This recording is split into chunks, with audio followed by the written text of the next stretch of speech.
retrouve aujourd'hui pour vous parler de mes dernières lectures.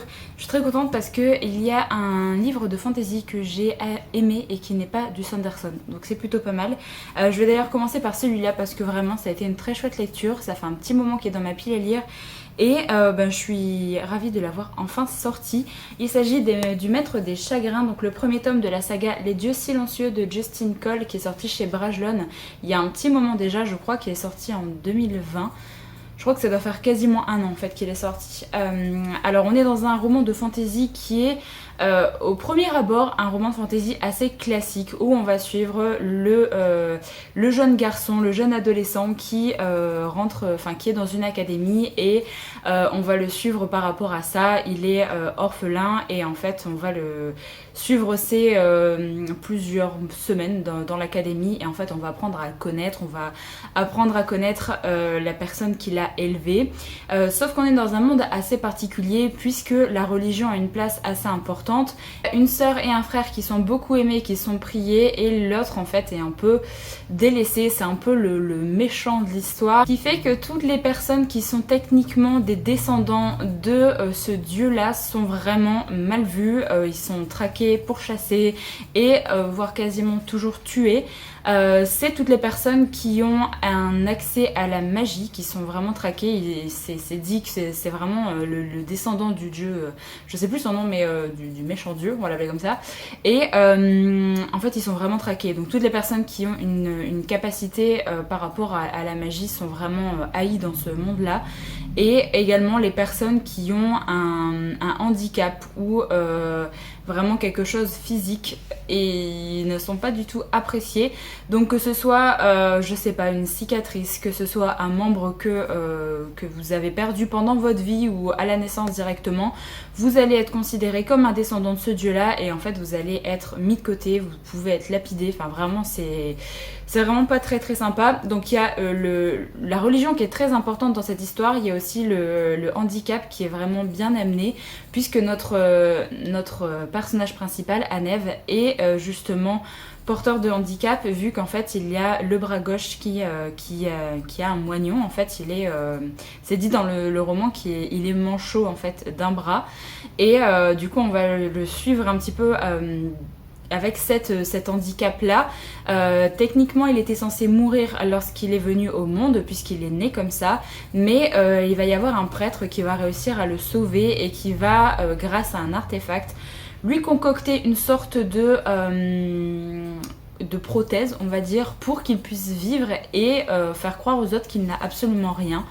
Donc il va réussir à survivre grâce à ce prêtre-là, mais ses parents n'ont pas survécu, donc c'est pour ça qu'il est orphelin. Nous on va le suivre des années plus tard, il est adolescent et en fait il est dans une académie pour devenir ce qu'on appelle un avatar. C'est un peu les personnes qui vont traquer tout ce qui est artefact dans les contrées aux alentours pour les ramener justement dans une pièce précise à l'académie et les sceller pour que personne ne puisse les utiliser vu que la magie est vraiment bannie dans ce monde-là. Tous les artefacts qui permettent d'avoir une capacité supplémentaire sont pourchassés. Donc en fait lui il veut devenir normal, il veut être avec les amis qu'il connaît depuis toujours et donc il veut devenir avatar. Donc on a ce côté très initiatique qui est amené pendant une bonne partie du roman. Je dirais pendant la grosse première partie du roman, on a ce côté-là, on va apprendre à connaître l'univers, on va apprendre à connaître les personnages, la relation qu'il a avec le prêtre qui m'a énormément touchée parce que je sais pas pourquoi mais ça m'a fait penser à la relation qu'avaient Fitz et Burish par exemple dans l'Assassin Royal. J'ai beaucoup aimé les relations vraiment entre deux, je trouve que c'est le genre de relation comme ça, un peu père-fils, même s'ils sont pas père et fils, mais un peu père et fils d'adoption, on va dire, que j'aime vraiment bien retrouver dans les romans de fantasy. Et donc là, ça m'a vraiment plu. Donc on a ce côté très initiatique qui est la première partie, et après il va se passer des choses et la deuxième partie part dans un côté beaucoup plus magique avec vraiment un côté beaucoup plus sombre, surtout au niveau de la fin. Où vraiment on va partir de l'académie, c'est un peu derrière nous et il va se passer autre chose. Donc voilà un petit peu pour le résumé du roman. C'est un début qui peut paraître assez classique, mais vraiment je trouve que c'est un roman qui se lit extrêmement bien. On a toujours envie de savoir ce qui va se passer, on est bien avec les personnages et vraiment je trouve que ça évolue dans le bon sens au niveau de la fin. Il me semble que c'est le premier tome enfin le premier roman de l'auteur, donc vraiment je suis agréablement surprise parce que le style d'écriture est vraiment très cool aussi. J'ai beaucoup aimé, donc franchement j'ai rien à redire. J'ai juste mis, je crois que j'ai mis 4 étoiles sur 5 sur Goodreads parce que la première partie est assez classique et bon, on découvre un peu les personnages, l'univers, tout ça, mais il n'y a rien de fou. Mais vraiment, au niveau de la fin, j'ai vraiment beaucoup aimé.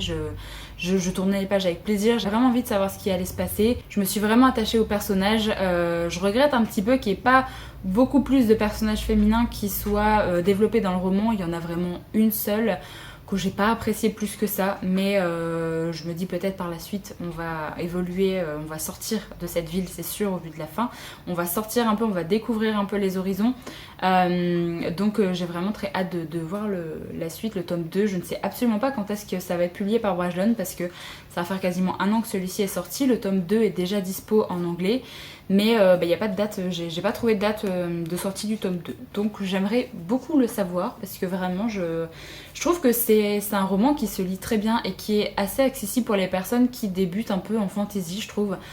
C'est un petit peu, je dirais, c'est un mélange de young adulte et d'adulte, c'est vraiment un petit peu comme La mer éclatée de Joe Abercrombie, si jamais vous avez lu. Je trouve que c'est un petit côté comme ça où c'est... L'univers est pas non plus extraordinaire, enfin je veux dire, c'est pas les archives de Rorschach, pour prendre la comparaison ultime, mais c'est pas ça, mais c'est vraiment quelque chose qui se lit bien, dans lequel on est bien, l'univers est accessible, les personnages sont vraiment sympas, donc vraiment je peux que vous conseiller ce roman si jamais vous l'avez pas lu. Il est assez gros quand même, il fait 550 pages, mais ça se lit vraiment bien, on est bien dans l'univers, donc vous en faites pas pour la taille. Alors après, je vais vous parler malheureusement d'un livre que j'ai abandonné.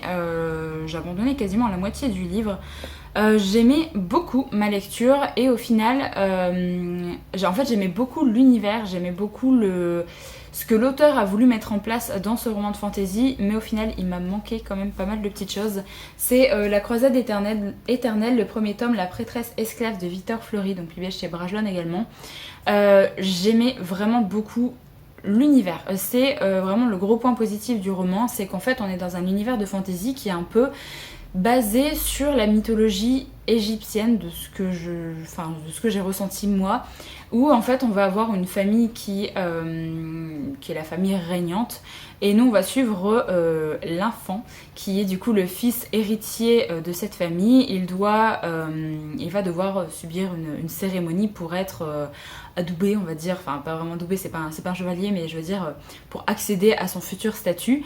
Ce personnage est assez particulier parce qu'en fait il s'en fiche un peu de beaucoup de choses, et le jour de la cérémonie, enfin la veille de la cérémonie, il a fait la fête avec l'un de ses amis et du coup il n'est pas présent le matin de la cérémonie. Sa mère commence à péter un câble et envoie ses esclaves que l'on appelle ses oblats, qui sont des esclaves qui sont liés en fait à l'enfant, donc à ce personnage, puisqu'en fait c'est pas juste des esclaves qui vont venir lui préparer sa chambre, qui vont lui apporter à manger ou des choses comme ça.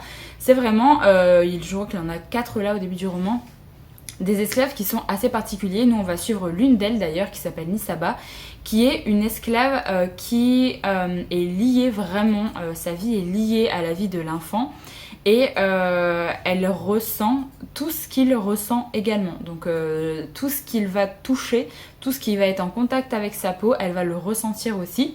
Vous avez un autre oblat qui est plus basé pour la forme physique, donc c'est l'oblat qui va faire pas mal d'exercices, qui va entretenir son corps pour vraiment être athlétique, alors que l'enfant n'aura besoin de rien du tout et il aura le même corps que son oblat. Pareil pour l'oblat qui va du coup étudier énormément, que ce soit l'histoire, les stratégies militaires, toutes les choses comme ça, pour que l'enfant ait toutes les capacités de partir en guerre et de faire... d'avoir toutes ses connaissances, alors que lui-même n'aura quasiment ouvert aucun livre. Donc il a vraiment des oblats pour plein de choses très différentes.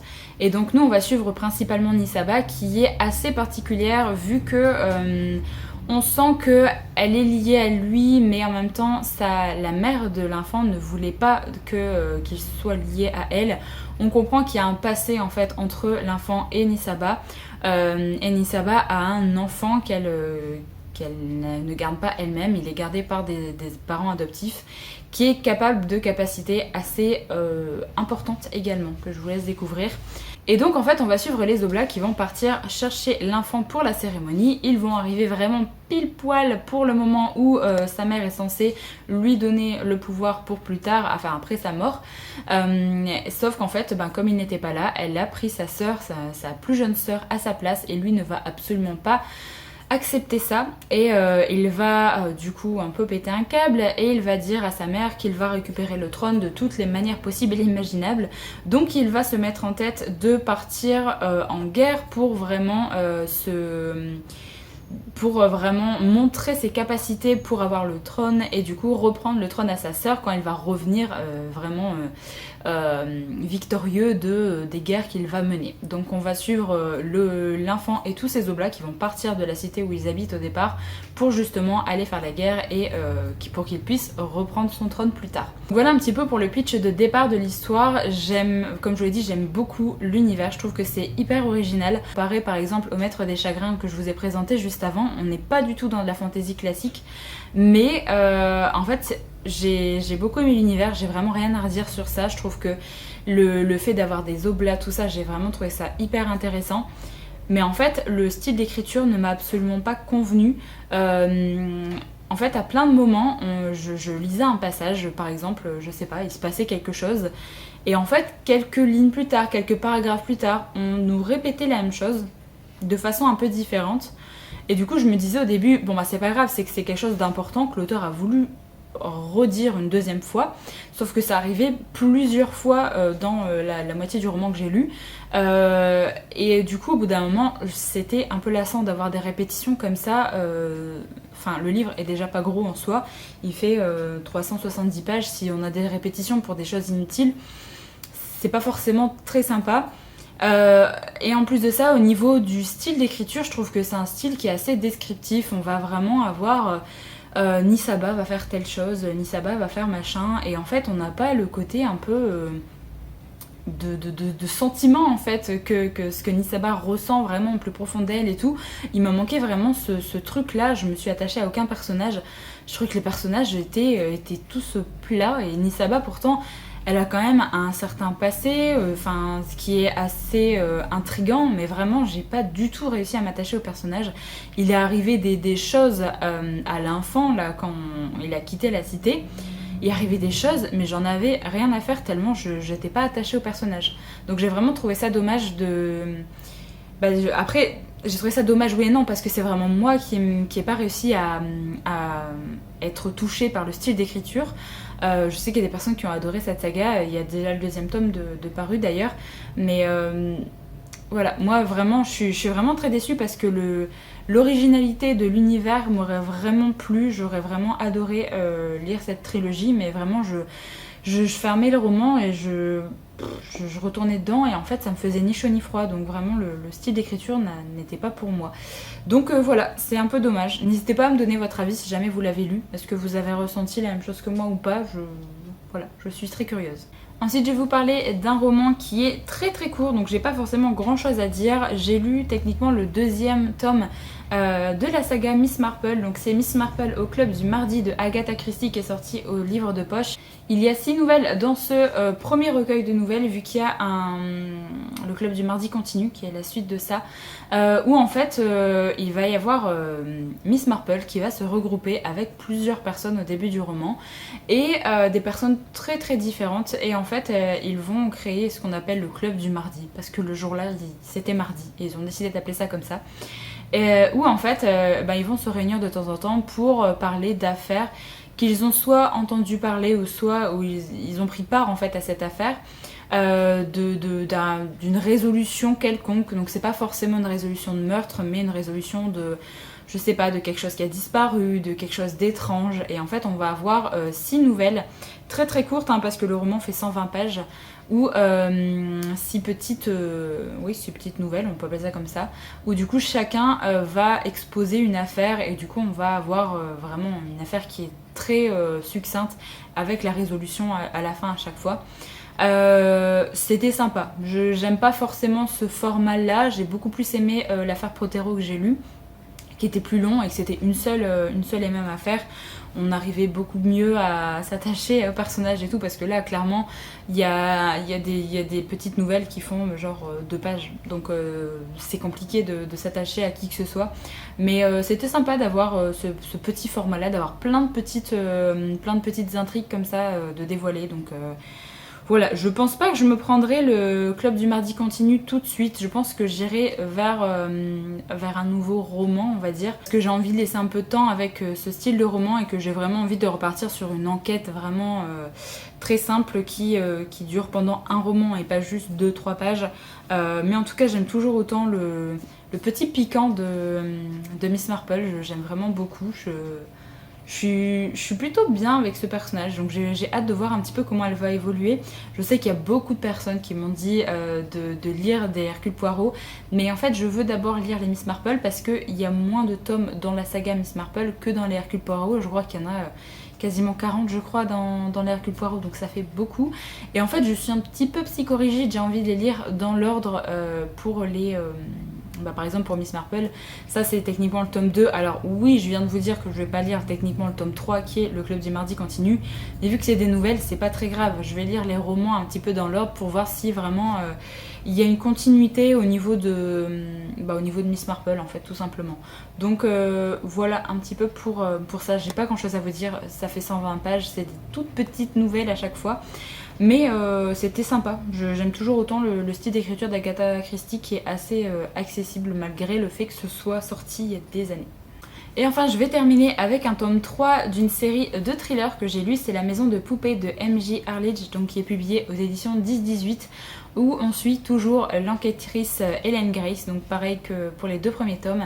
Alors c'est un tome 3 que j'ai un petit peu moins aimé par rapport aux 2 premiers tomes, parce que j'ai trouvé que le côté vraiment haletant que j'ai vraiment adoré dans les 2 premiers tomes était pas autant présent que pour les précédents. Parce qu'en fait on a une enquête où il va y avoir une jeune fille qui va disparaître. Ses parents vont venir voir à la police et vont dire que leur fille ne donne plus vraiment de signes de vie, sauf qu'elle est majeure, donc forcément la police met du temps à dire que c'est une disparition. En plus de ça, les parents étaient brouillés avec la fille, donc forcément ils pensent juste que la fille a coupé les ponts avec les parents et ça s'arrête là. En fait, Hélène Grace va avoir une nouvelle enquête avec un cadavre qui a été retrouvé sur la plage, un cadavre d'une jeune fille qui a été enterrée il y a plusieurs années de ça. Donc en fait, elle va commencer son enquête sur ça.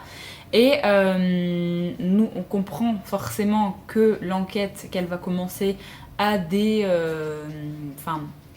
est liée en fait à la disparition de la jeune fille, on le comprend, vu que comme à chaque fois on a le côté où on suit la victime et un autre côté où on suit la personne qui justement a séquestré en fait telle ou telle victime. Donc c'est plutôt intéressant à chaque fois dans ces genres de thrillers parce qu'on a vraiment le côté enquête où on va suivre plein de flics différents, on va pas suivre que Hélène Grace d'ailleurs, on va suivre d'autres personnages qu'on a déjà vus dans les tomes d'avant, que j'aime beaucoup d'ailleurs, et du coup on a le côté de la victime avec tout ce qu'elle va subir, toutes les peurs, tout vraiment le côté psychologique qui est lié à la victime qui va être mis en avant, et le côté un peu psychologique aussi avec la personne qui fait du coup ces choses terribles. On va comprendre un peu cette personne et essayer de savoir pourquoi elle est comme ça, pourquoi elle fait ça. Donc voilà, sans forcément rentrer dans les détails et sans forcément connaître son identité dès le départ. Mais c'est assez sympa d'avoir vraiment ce côté-là aussi de